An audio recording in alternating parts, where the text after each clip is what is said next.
Good morning guys. Alika, samahan niyo ako mamulot ng avocado. Kasi guys, yung nalalaglag na yan, matataas na. So, hindi na namin kayang abutin. At wala naman kayong panungkit na may pangsalo. So, ayan na.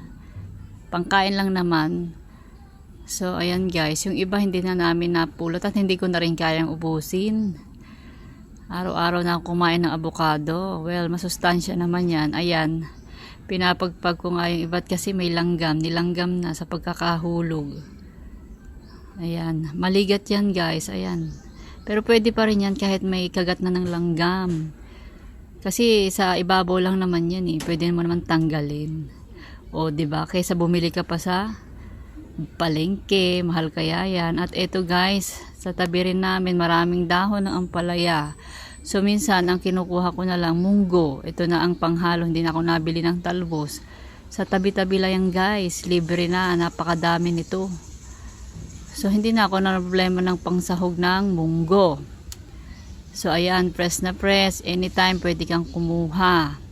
Yan sa kapitbahay guys na farm. Natutuwa lang ako kasi ang dami niya guys. Sa aming mga Ilocano, ayan, nilalaga. Tas sausaw sa bagoong, napakasarap, fresh na fresh, hindi ka nabibili, kukuha ka na lang. Good morning guys, yan ang buhay probinsya, halos libre lahat ng gulay, basta masipag ka lang maghanap at magtanim.